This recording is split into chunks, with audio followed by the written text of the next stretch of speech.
People aren't breathing. But a lot of people weren't breathing before that.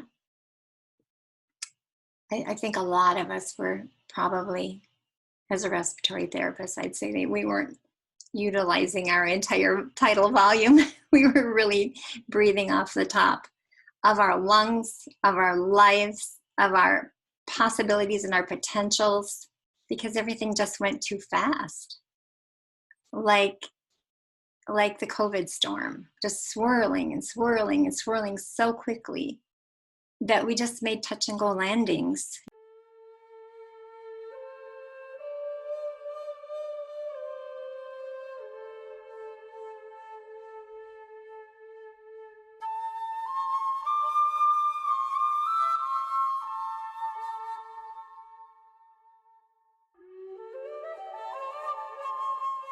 I was about 5 years old when I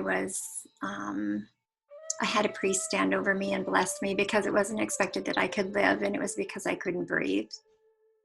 And that's something that set me on a trajectory of,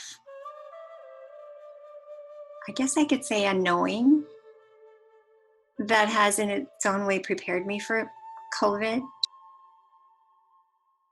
And right now with COVID, I just feel as though I'm sitting in the middle of a dark, swirling cloud. It's white and peaceful in the center, and that it's all about breath.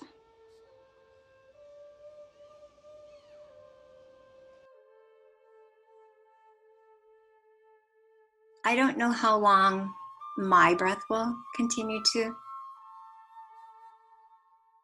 rise and fall. But I guess I'm in a place of acceptance, in a place of letting go of the things beyond me that I can't control.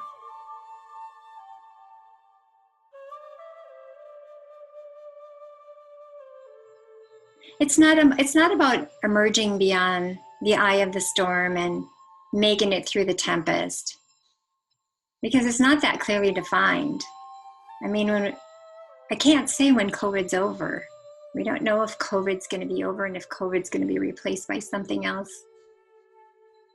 But we have been gifted with something that has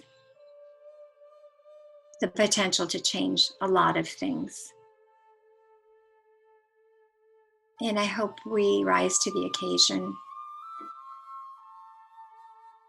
It feels more like the world has contracted.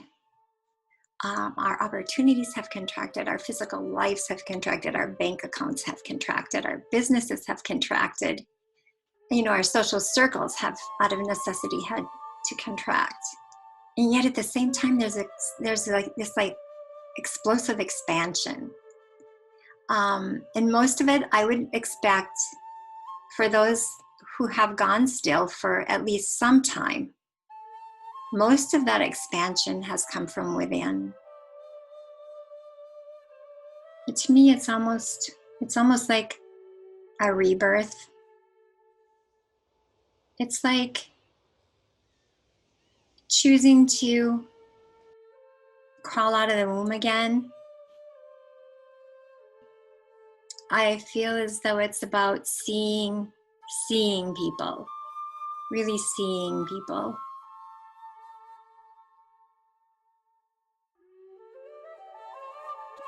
While we're all going through COVID together, people have been doing this piecemeal. COVID doesn't have a vaccination, it doesn't have a cure, it doesn't have an explanation. But several years ago, when I was in Africa, I had a friend named Tom, whose wife was diagnosed with an illness. And he went from pharmacy to pharmacy to pharmacy to try to find a medication. That was his COVID moment. He didn't find it, and she died.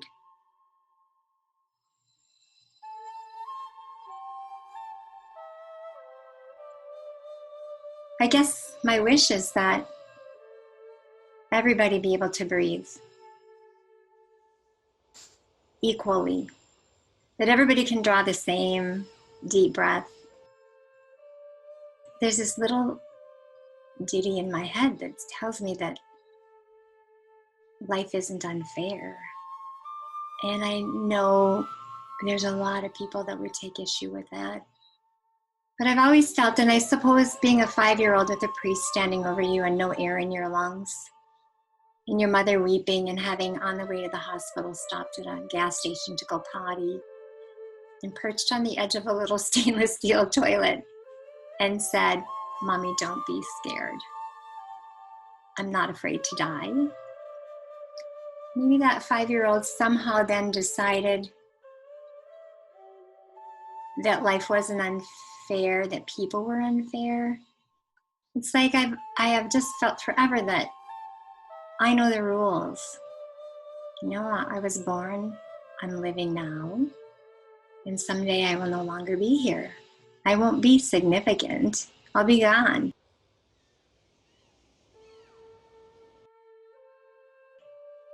But if fairness could be implanted in every human being, the expression life isn't fair just would cease to exist.